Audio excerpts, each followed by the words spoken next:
everyone.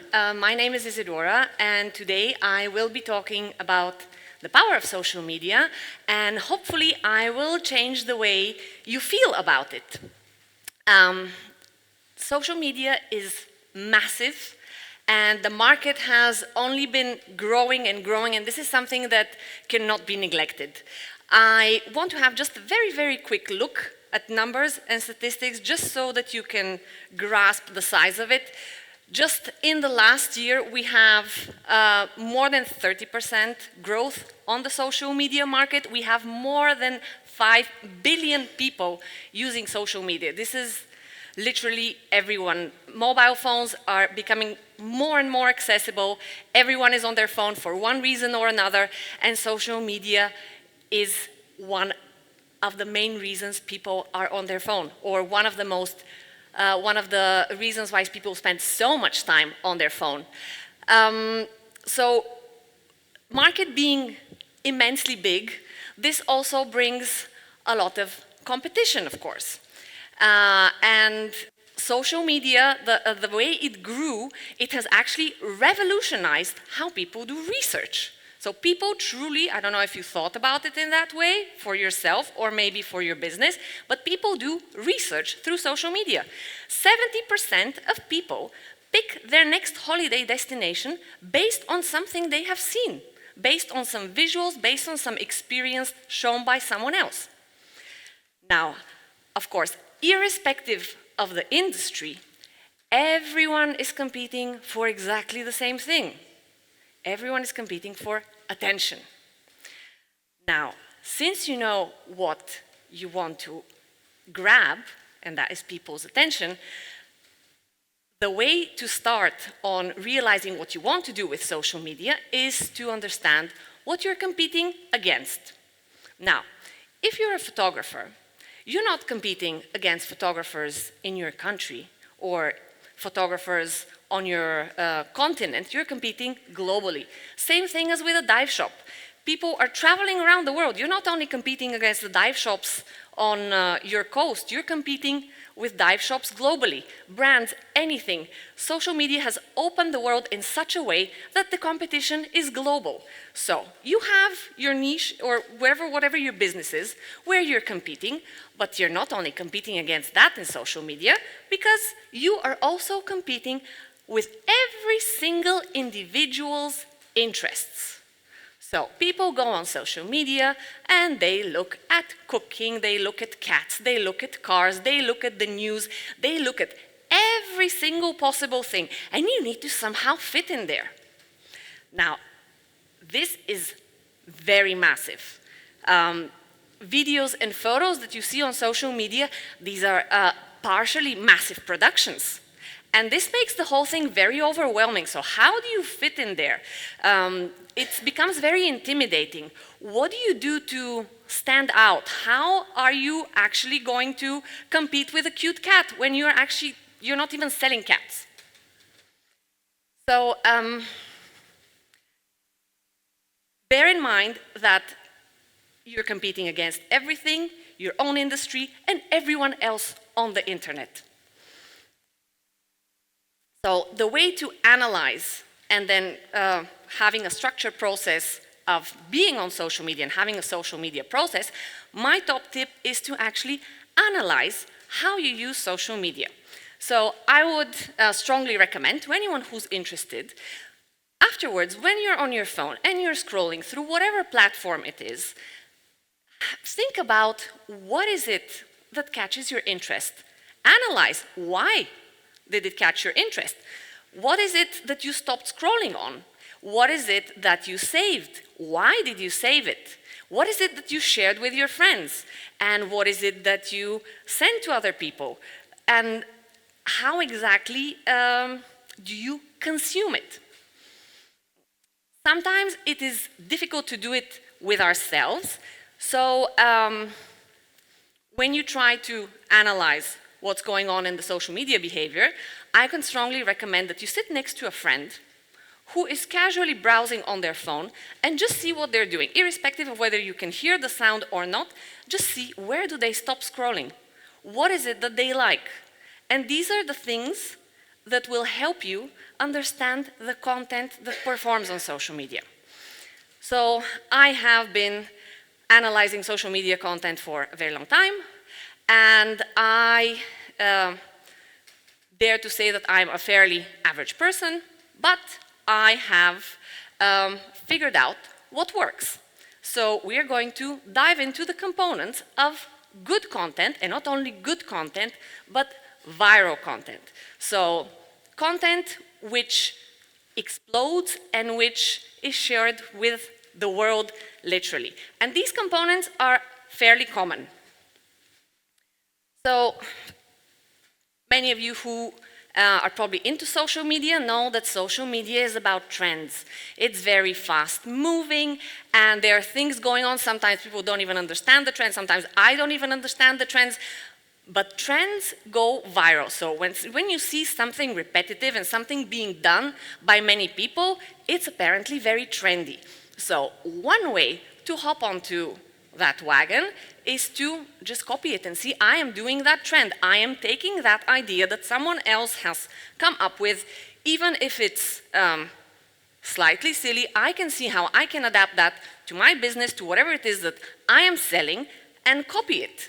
Because if it's a trend that it's exploding, the way that social media works is, if I have seen something that is very interesting and I interacted with it, so I watched it, or I even watched it a second time, I saved it, I sent it to a friend, whatever it is I did with it, social media says, aha, this is interesting, we're going to show you more of that. So when many people do that, this is what also many people watch. So this is a very easy way for you to get into social media. Other content which never fails to perform is something relatable. If you show what it is that you do, but that you also fail in it, how you struggle, how you overcome it, people can relate to these things. They see, oh wow, there's a personal touch to it, I can identify myself, or I can identify a friend. Oh, here we go, I send it to my friend. And this is how it starts growing. The more people can identify themselves with that, the more this piece of content would be shared.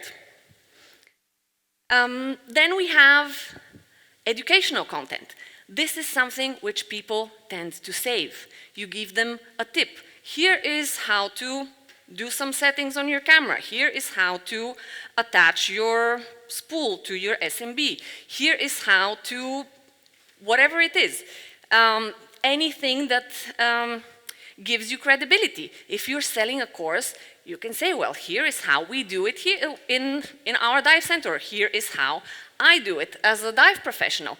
Giving these small tips is what make people save the content and be like, oh, actually, I saw that guy, and they seem to be very knowledgeable. Why don't I give them a try for my next course, whatever that is? Of course, we have funny content. So funny content is personally one of my favorite types of content, because this is undoubtedly something that people watch. People don't go on social media to get depressed. They go on social media to kill time. They go on social media to distract themselves from their everyday lives, to de-stress from whatever it is that is occupying their brain right now. So you can actually really catch their attention and somehow bond with them with funny content, memes, anything in your very specific niche. This performs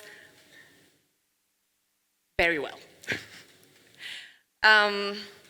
Then we have beautiful content, all these wow moments, whether it's photography or videography. This is very catchy. When with this type of content, you can, of course, go far out of the dive industry. Let's say you're sharing beautiful imagery. This is something which people are pleased to watch, of course. And then we have also motivational content. Whatever it is that people struggle with, or the people in your target group struggle with, talk about it. Incentivize them to comment, incentivize them, start some sort of discussion, figure out who these people are. So coming to the point, once you have understood how social media works, you want to identify your target. So what is it you're going to be selling right now, right? You have, or how is it you're going to be selling what you're selling?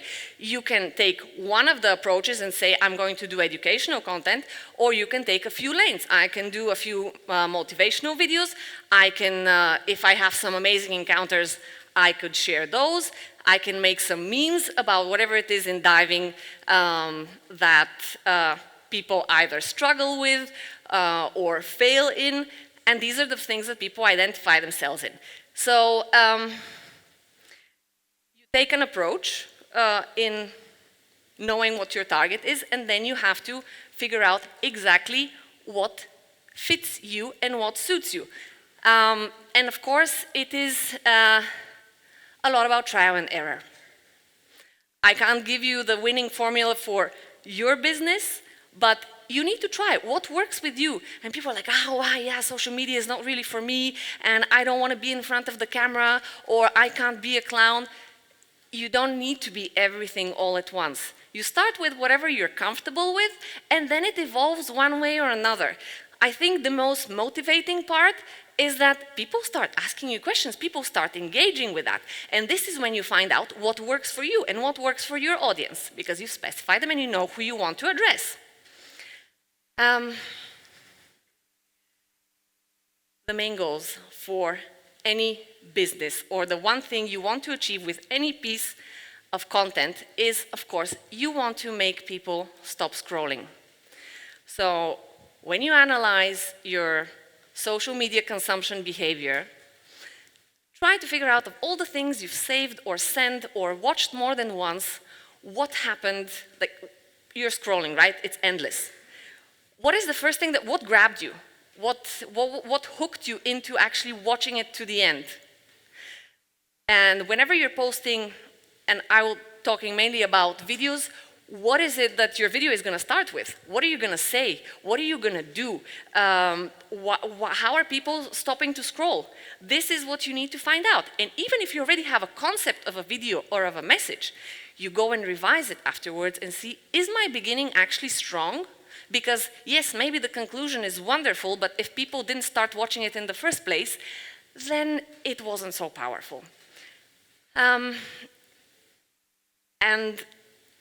one of the, I think, my most eye-opening moments was to realize I am not creating content for my friends. You are not going to create, you're not going to influence the world or get new customers when you think of your friends and your family. You are creating content for strangers. You need to put yourself in the mindset of this piece of content. It's not only for the people who are following you already. This piece of content, for it to go viral, I am creating it for complete strangers. I want someone to watch it and get into some sort of action, which means you're planning it in such a way that is going to create interaction. You're going to have people have discussions in the comments, ask you questions, talk about themselves. People love talking about themselves. This is undoubtedly a very good approach when you say, well, this is how I do it, how do you guys do it? And people share their own experiences, and then there's a discussion. So you're creating content for strangers.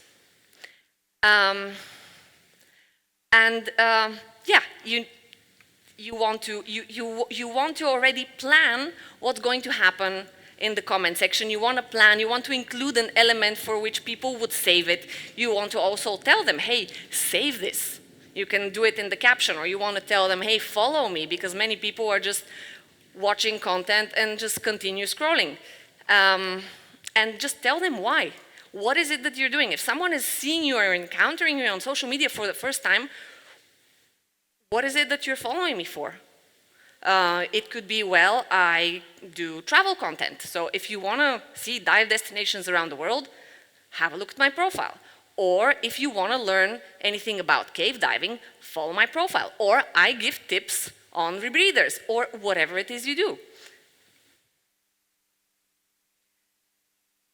In any case, after you have a plan of what it is that you want to communicate with the world, The most important thing is to go back to it, even if you've recorded it already, if you have it, the whole thing is ready to be posted, go back to it and reevaluate it. Check if it has one of these viral components. Is it funny? Did you want it to be funny? Did it turn out funny actually? Is there anything educational about it? Can people relate to this? And if the final result is not that, you can go back and twitch it. The best thing you can do is to actually show it to some people who didn't know maybe your initial idea and are basically seeing it for the first time. You can just send it to some friends and say, hey, what do you think about this? How do you think it turned out? Do you get it? And it's this, I would call it a very minor step, which will give you invaluable feedback, because you've already put in all the work into that. Like, you've done the majority of the work. So fine-tuning it is a very important step in producing very good content. Oh.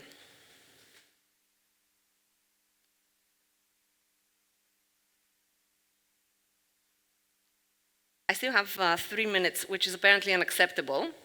So let me see what else I can amuse you with on social media. Okay. So, yeah, I can spend 3 more hours, but this crash course on social media, I was really trying to make it as compact as possible. I'll conclude with one last thing. If you go onto social media seriously, or if you're evaluating any social media, what you want to look at in terms of the performance of your post are the interactions. So you want to know how many people saved it, how many people comment on it, how many people like it. So this, it doesn't look like this in all regions, so the interface is a bit different, but basically these are the statistics you want to look at. Apart from the people that you reached, how many actually engaged with it? And it varies between platforms, but you get most value, even if the content itself didn't go viral, you get most value when people actually interacted with it.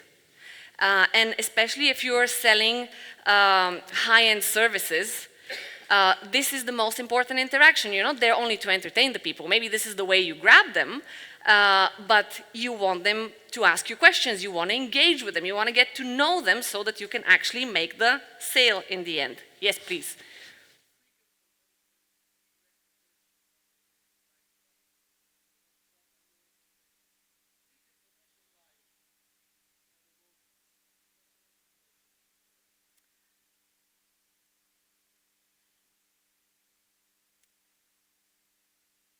How I would go about it? I would actually have a very specific plan of shooting ideas. Usually this is what I would do. I have a very specific plan of shooting ideas, and they would be very different. And I would try to, so are we talking about the promotion of the show beforehand, or promotion of the show beforehand? It needs to be shot probably way before with speakers from previous editions.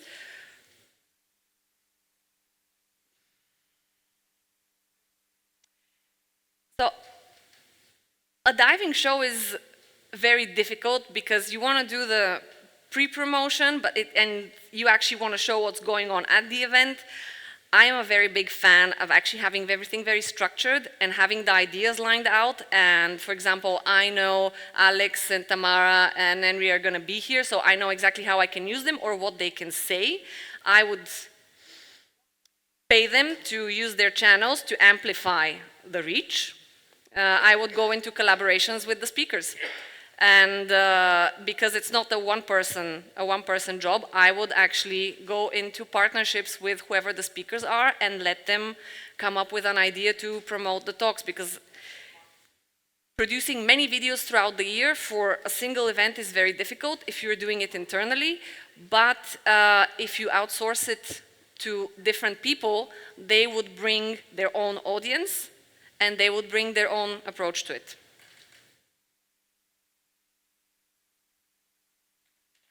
Zero.